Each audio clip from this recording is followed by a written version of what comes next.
সংসদ ভাঙতে গেছে, সেই মামলায় আমারে সন্দেহমূলক ধরে নিয়ে 3 বছর জেল খাটালেন। তা ছেলে তো রাখেন না, আমারে রেখেছিলেন ফাঁসির কন্ডেম ছেলে। এমনিতে যদি ওয়ার্ডে রাখতেন তাও তো থাকতে পারতাম সারাদিন চলাফেরায়। 24 ঘন্টা আপনারা তালা লাগিয়ে রাখতেন। কি হয়েছে আমার? হ্যাঁ, আমার কষ্ট হয়েছে পরিবার সহ ছেড়ে দিয়ে থাকতে, কিন্তু আপনাদের কি হলো? এখন তো কাউকে পাচ্ছেন না। যেন মানুষের জীবন নিয়ে, মানুষের সম্মান নিয়ে যারা সিনেমিনি খেলেন, মানুষকে যারা সম্মান দিতে চান না, তাদের করুণ পরিণতি শেষে কিন্তু আল্লাহ এইটাই ঘটায়। সূরা নমলের ভেতরে পাবেন 19 নাম্বার পারা 20 নাম্বার পৃষ্ঠার 7 নাম্বার লাইনের 52 নাম্বার আয়াতে আছে, ফাতিলকা বুয়ুতুহুম খাবিয়াতাম বিমা যালামু ইন্না ফি যালিকা লাআয়াতাল লিকাউমিন ইয়ালামুন। রব্বুল আলামিন বলেন ফাতিলকা বুয়ুতুহুম, আল্লাহ যেন এভাবে আঙ্গুল দিয়ে দেখাচ্ছেন বাংলার মানুষদেরকে। যদিও আয়াতটা নাজিল হয়েছে লূত নবী আলাইহিস সালাম সম্পর্কে, কিন্তু আয়াতটার ভেতরে ফা আছে প্রথমে। আরবি গ্রামার অনুযায়ী ফা ব্যবহার করা হয় 19টা অর্থে।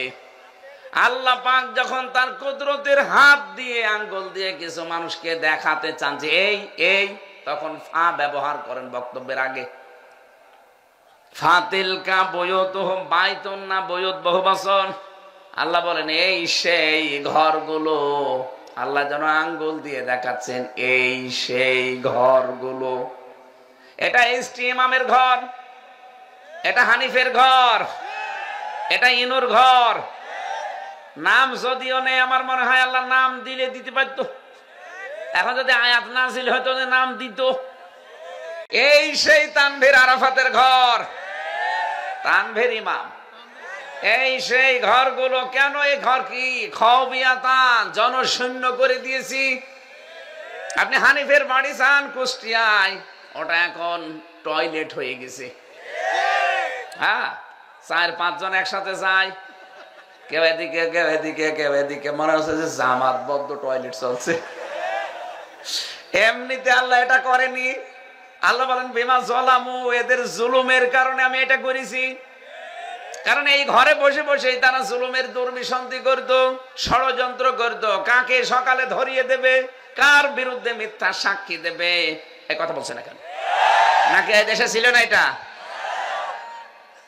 সারা দেশের অবস্থায় আমি দেখছি 630টা থানায় আমি গেলাম এবছরে, প্রায় জায়গায় যে দেখি জালেমদের বাড়ি ঘর সব একই অবস্থা। আল্লাহ তাআলা বলেন ফাকতিয়া দাবিরুল কওমিল্লাযিনা যালামু। কতিয়া এটা মজুব, এর ফাইল জানা নেই। জালেমদের শিকড় গড়ে বাড়ি ঘর সব ধ্বংস হয়ে গেছে। কে করেছে? ফাইল যেহেতু জানা নেই, কেউ জানে না। হানিফ সাহেবের বাড়ি দেখেন, পায়খানার প্যান পর্যন্ত মানুষ খুলে নিয়ে চলে গেছে, কিন্তু কে নিয়েছে কেউ জানে না। সেদিন গিয়েছিলাম কিশোরগঞ্জে, সব চাইতে বড় বাড়ি যেটা জালেমদের দুর্বিসন্ধি হতো, যেখানে বসে বসে, যেখানে মানে সেই টর্চার সেল পাওয়া গেছে, ওই ঘর এখন দেখলাম উজাড় গৃহ হয়ে গেছে, পরিত্যক্ত। এখন ড্রাইভার গাড়ি থামিয়েছিল, আমি দেখলাম 4-5 জন ঢুকতেছে প্রসাব করার জন্য। এ পর্যন্ত আল্লাহ জালেমদের শেষ করে দিয়েছেন। পরেরটা আমাদের জন্য না, পরের আয়াত বলবো না। সূরা নমল 52 নাম্বার আয়াত, বাড়ি যে মিলিয়ে দেখবেন বাংলা তাফসিরে। ইন্না ফি যালিকা লাআয়াতাল লিকাউমিন ইয়ালামুন। রব্বুল আলামিন বলেন এখানে লামে তাকিদ আছে। এই এদিকে তাকান। অবশ্যই এর ভেতরে শিক্ষা আছে। যারা জ্ঞানী তাদের জন্য কি শিক্ষা? আমাদের জালেমদের এত বড় বিশাল বিশাল শিকড় যদি আল্লাহ কেটে তাদের বাড়ি ঘর পর্যন্ত আর শ্মশান বানিয়ে দিতে পারে, আগামীতে যারা এই চিন্তায় আছেন যে চেয়ার আগে পাই, এই চিন্তা করে যদি কেউ জুলুম করা শুরু করেন, 5 বছর পরে আপনার বাড়িও গণ টয়লেট হয়ে যাবে। এই জন্য চিন্তা ভাবনা করে জীবন চালাবেন। আপনি কি মনে করেছেন আপনাকে কন্ট্রোল করার কেউ নেই? আল্লাহ বনি আদম সন্তানকে যেহেতু সম্মান দিয়েছেন, তার সম্মান রক্ষা করে চলবেন। আপনার আদর্শের বাইরে গেলে তার সম্মান নষ্ট করবেন কোন কারণে? আজ কত উল্টা পাল্টা দোষ আজ ইসলাম পন্থীদের উপরে চাপিয়ে তাদের সম্মান নষ্ট করার একটা ঘৃণ্য খেলায় লেগেছে অনেকে। আশা করছে আপনারা থামবেন, নাই তো জাতি কিন্তু সব বোঝে। বললাম না এখন আর চশমা চোখে নেই, চশমা এখন খুলে ফেলেছে। হা করলে হাসাদা নাই হালসা কি? আমরা এই জন্য আপনাদের সতর্ক করছি, আমরাও সতর্ক হচ্ছি। সামনে যারা আমরা আদম সন্তানকে আল্লাহ নিজে সম্মান দিলেন, আপনি সম্মান দেবেন না মানে? পৃথিবীর এই জমিনে আদম সন্তান সবচাইতে বেশি। আমি যতগুলো দেশের ঘটনা জানি, চীন, ভারত, ইন্দোনেশিয়া আর বাংলাদেশ, তামাম দুনিয়ায় সবচাইতে বেশি মানুষ বাস করে এই দেশগুলোতে, আর সবচাইতে বেশি বাস করে এই বাংলাদেশে। অল্প জায়গার ভেতরে এত মানব সন্তান আল্লাহ দিয়েছেন। পৃথিবীর অন্যান্য রাষ্ট্রের দিকে তাকান, এখন মানুষ হলে তাদেরকে টাকা পয়সা দেওয়া হয়। জাপানে জনসংখ্যা কমে যাচ্ছে, আর আমাদেরকে আল্লাহ ক্ষমতা একটু বেশি দিয়েছে, আমাদের আর টাকা পয়সা দেওয়া লাগছে না। এতটুকু জায়গায় এত মানুষ বাস করে পৃথিবীর কোন দেশে আমি পাইনি। আর চীন অনেক বড় দেশ, ভারত অনেক বড় দেশ, ইন্দোনেশিয়া অনেক বড় দেশ, বাংলাদেশ একেবারে এতটুকু জায়গায় 18 কোটি মানুষ আমরা এখন। সৌদি আরব বাংলাদেশের চাইতে 14 ডবল বড়। কত? আমেরিকা বাংলাদেশের চাইতে 59 ডবল বড়। 59টা বাংলাদেশ জোড়া দিলে যত বড় হবে এক আমেরিকা একা অত বড়, কিন্তু জনসংখ্যা এ দেশের মতো এত ঘন না। আল্লাহ পাক আমাদের জনসংখ্যা দিয়েছেন, এটা জনসম্পদে পরিণত করা লাগবে। আর জনসম্পদে পরিণত করার জন্য পরের এই 3টা বিষয় আমাদের মানা লাগবে। রব্বুল আলামিন বলেন ফিল বাররি ওয়াল বাহার, জলে স্থলে তোমাদেরকে আমি আল্লাহ ভ্রমণ করার জন্য, চলাফেরা করার জন্য যে বাহনগুলো দিয়েছি, পানিতে এবং আকাশে, এ বাহনগুলোর যে সঠিক ব্যবহার, এই শব্দটা এত গুরুত্বপূর্ণ এখন বাংলাদেশের জন্য। ফিল বাররি ওয়াল বাহার, জলে এবং স্থলে যে যানবাহনগুলো আছে, এই যানবাহনগুলো চালানোর জন্য এর সঠিক পদ্ধতিতে ব্যবহার করার জন্য কিছু নীতি এখানে আছে, প্রায় 7টার মতো। আল্লাহ রাব্বুল আলামিন প্রথম নীতি দিচ্ছেন, এটা চলতে হবে আমি আল্লাহর নামে। এই জন্য পানিতে যেগুলো চলবে ওগুলো পড়বেন আপনি বিসমিল্লাহি মাজিরেহা অমরসাহা ইন্না রাব্বি লাগফুরুর রহিম। এটা নৌকা বলেন, ফেরি বলেন, স্টিমার বলেন, জাহাজ বলেন, পানিতে যেগুলো চলবে, নৌযান, জলযান, এগুলোর জন্য এই দোয়া পড়া প্রথম নিয়ম দিয়েছেন আল্লাহ। 2 নম্বরে আকাশে যেগুলো চলবে শূন্যে, ওর জন্য আল্লাহ সূরা যুখরুফের ভেতরে একটা কথা দিয়েছেন, সুবহানাল্লাযী সাখখারা লানা হাদা ওমা কুন্না লাহু মুকরিনিন ওয়া ইন্না ইলা রাব্বিনা লামুনকালিবুন। 7টার ভেতরে প্রথম হচ্ছে দোয়া দিয়ে আরম্ভ করবেন। দ্বিতীয় নম্বরে ওয়াল ফুলকিল্লাতি তাজরি ফিল বাহরি বিমা ইয়ানফাউন নাস, এই যে বিশাল বিশাল এই নৌকা, নৌযান, জলযান গুলো চলে, এগুলোর ভেতর আমি মানুষের উপকার লুকিয়ে রেখেছি। এক দেশ থেকে আর এক দেশ, এক মহাদেশ থেকে আর এক মহাদেশে এই পানি পথে মানুষের চলাফেরা, মানুষের বাহন হিসাবে, এবং সম্পদগুলো এদিকে ওদিকে পার করার জন্য, মালামাল গুলো পার করার জন্য আমি আল্লাহ এই ব্যবস্থাটা রেখেছি।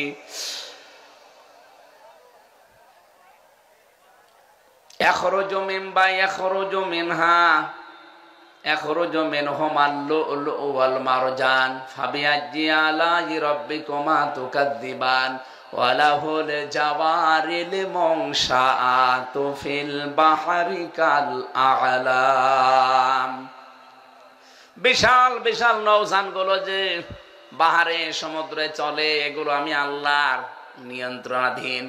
আমি আল্লাহ পাক এগুলো ভাসিয়ে রেখেছি, পানির ওপরে, জলের ওপরে ভাসিয়ে রেখেছি তোমাদেরকে একটা শিক্ষা দেওয়ার জন্যে।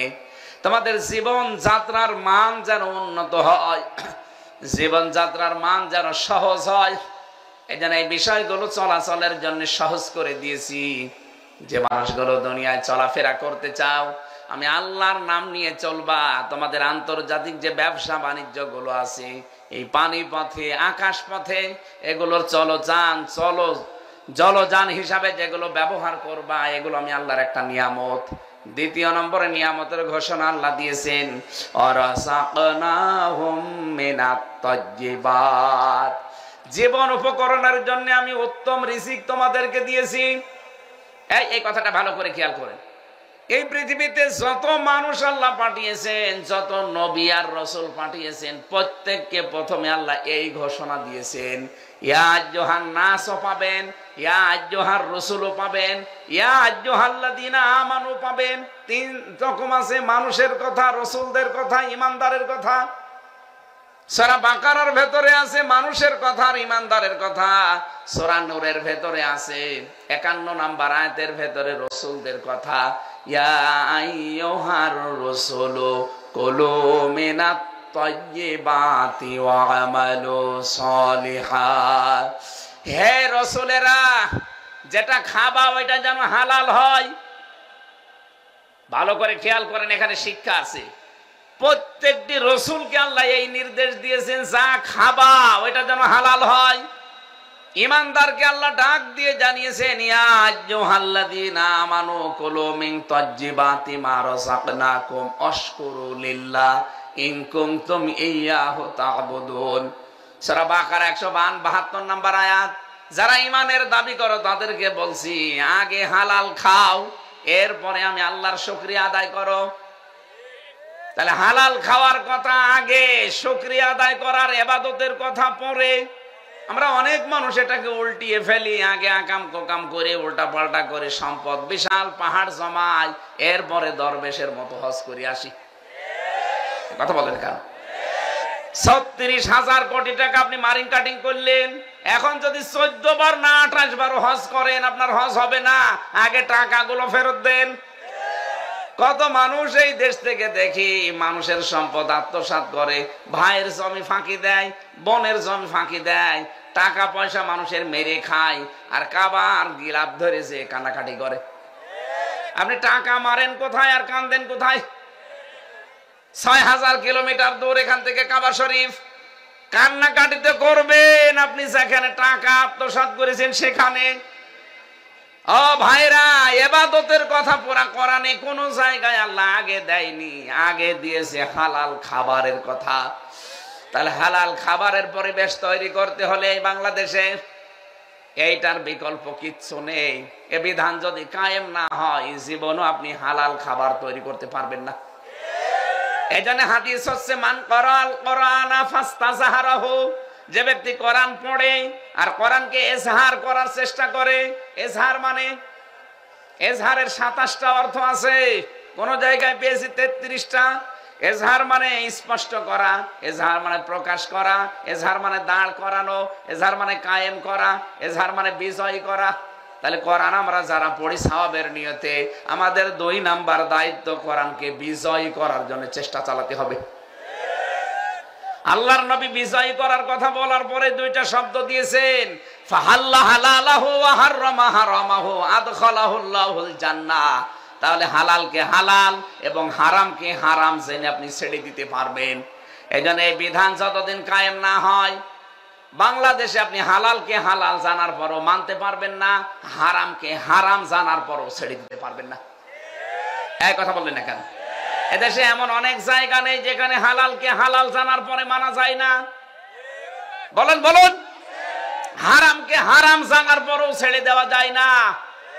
এই যে পুলিশ ভাইগুলো দাঁড়িয়ে আছে, এই গাড়িটা আমার যে গাড়ি, এখান থেকে যদি কুষ্টিয়া যায়, রাস্তার ভেতরে 3-4 জায়গায় ধরবে, গাড়ি আটকিয়ে বলবে, হুজুর দোয়া চাই। কিসের দোয়া? তো করে আসলাম। বলে না, যে দোয়া নিয়ে আসলেন। এখন 5-6 জন করে যদি ওদের চা খাওয়ার টাকাও দেওয়া লাগে, আমি তো দেই মাঝে মাঝে। বলেন তো, 5 জায়গায় যদি ধরে 1000 করে দিল, 5000 শেষ। আমার গাড়িটা নিয়ে আসা যাওয়া আরো 5-7 হাজার শেষ। আপনি কয় টাকা দেন? এখন যে মানুষগুলো এই যে নিয়েছে, এদের একা দোষ না, এদের উপর থেকে যে আল্লাহর ওলি আছে তাদের আবার ভাগ দেওয়া লাগবে। এরা যদি নিজেরা ভালো হতেও চায় পারবে না, কারণ উপরে বসে আছে আর এক আল্লাহর ওলি। তাহলে এইটা বন্ধ করার জন্য এই যে এটার বিধান যদি কায়েম হয়, উনি আর আমাকে ঠেকিয়ে বলবে না দোয়া চায় আর দোয়া আমারে দেবে। এই জন্য কোরআনে কারীম প্রতিষ্ঠা হওয়ার আগ পর্যন্ত এদেশে হালালকে হালাল আপনি মানতে পারবেন না, হারামকে হারাম জেনেও ছেড়ে দিতে পারবেন না, এরকম বহু পরিবেশ আছে। বলেন বলেন। অর্থনীতিতে যান, ব্যাংকিং ব্যবস্থায় কত ব্যাংক চলছে এদেশে। ইসলামী অর্থনীতির ভেতরে মোশারাকা আছে, মোদারাবা আছে, মোরাবাহা আছে, বায়ে সালাম আছে, বায়ে ইস্তেসনা আছে, বায়ে মুআজ্জাল, 28টা নিয়ম নীতি আছে, একটাও আমরা জানি না। তো বাংলাদেশে যদি ইসলামী ব্যাংকিং কারবার যেটা আছে, জাকাত ভিত্তিক অর্থনীতি আমরা কায়েম করে দিতে পারি, তাহলে সোনালী, চৈতালি, রূপালী যত ব্যাংক আছে সব চলবে ইসলামের নিয়মে। আপনি ইসলামী অর্থনীতি পুরাটা তখন আপনার ইবাদত হিসাবে গণ্য হয়ে যাবে। আপনি হালালকে হালাল জেনে মানতে পারবেন, হারামকে হারাম জেনে মাস্ট বি ছেড়ে দিতে পারবেন। অনেককে ভয় দেখানো হচ্ছে যদি ইসলাম এসে যায় এদেশে, তুমি যে লাল পানি খাও খেতে পারবা না, ডাল খাও, তুমি যে একটু বিড়ি খাও, কে বলেছে আপনি খেতে পারবেন না? পারবেন। এখন যদি এই সিরাজগঞ্জ মহেশপুর যে মসজিদ আছে গেলেন, এই 4 দেওয়ালের মাঝে থাকাকালীন যদি আপনার বিড়ির নেশা আসে, খেতে পারবেন? কেন? আপনার বিবেকে বাধা দেবে, কারণ পরিবেশটা ওইরকম। কথা বলে না কেন? ওখানে পরিবেশটা ওইরকম, আপনি বিড়ি খেতে পারবেন না। খেতে চাইলে বাইরে যেয়ে খাওয়া লাগবে। ইসলাম যদি 56,000 বর্গ মাইলে কায়েম হয়ে যায়, আল্লাহর কসম কোরআন এমন পরিবেশ তৈরি করে দেবে মসজিদের মতো, আপনার বিড়ি খাওয়ার নেশা আসলেও খেতে মনে চাইবে না, ঘৃণা জন্মিয়ে যাবে। আপনার ডাল খেতে মনে চাইবে না, লাল পানি খাওয়ার মনই আসবে না, কারণ পরিবেশই ওইরকম। সবাই চলছে আল্লাহর বিধান মতো, আপনি একা উল্টা পাল্টা চলতে পারবেন না। এই জন্য যে ব্যক্তি কোরআন পড়ে আর কোরআনকে ইজহার করার জন্য, বিজয় করার জন্য চেষ্টা চালায়, তখন হালালকে হালাল মানে, হারামকে হারাম মেনে ছেড়ে দেয়। আদখালাহুল্লাহুল জান্নাহ, আদখালা ইয়াদখিলু, এটা মাজি। নবীজি বলেন তাকে যেন আল্লাহ জান্নাতে দিয়েই দিয়েছে। তাকে আল্লাহ জান্নাতে দেবে তা না, তাহলে তো মোজারে দিত।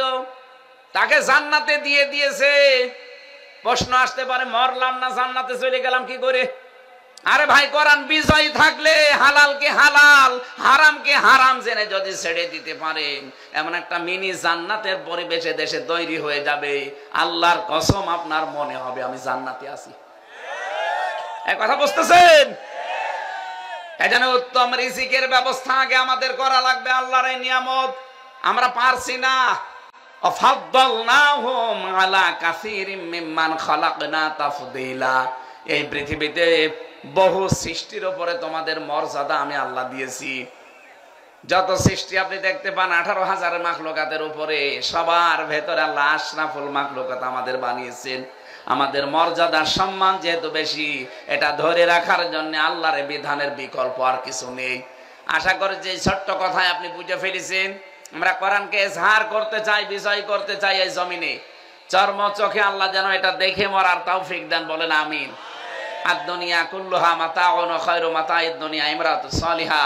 এই পৃথিবীতে সবকিছুই সম্পদ, উত্তম সম্পদ আল্লাহওয়ালা মেয়ে মানুষ। আল্লাহওয়ালা মেয়ে মানুষ ওইটা যার দিকে তার স্বামী তাকালে স্বামীকে আনন্দ দেয়। স্বামী যখন বাইরে যায় নিজের ইজ্জত আবরুকে হেফাজতে রাখে। স্বামী যদি দিনের কাজ করে তাকে সাহায্য সহযোগিতা করে, সাপোর্ট দেয়, উৎসাহ দেয়। স্বামী যেটা পছন্দ করে জীবন থাকতে ওইটা মেনে নেয়। আল্লাহ আমাদের মেয়েদেরকে এই 4টা কাজ করে হযরতে খাদিজাতুল কুবরার সাথে জান্নাতবাসী হওয়ার তৌফিক দিন, আমিন। রাত 12:05, এখন তাহাজ্জুদের সময়। আমি মোনাজাতের মাধ্যমে আজকে শেষ করে দিচ্ছি। আল্লাহুম্মা আমিন। লা ইলাহা ইল্লা আনতা সুবহানাক ইন্নী কুনতু মিনাজ জালিমিন। রব্বুল আলামিন, রাত 12টা পার হয়ে গেছে। যেভাবে তোমার বান্দা বান্দিরা বসে আছে, আর আমি যেভাবে আরম্ভ করেছিলাম, আল্লাহ সারা রাত বললেও তোমার বান্দারা চলে যেত না।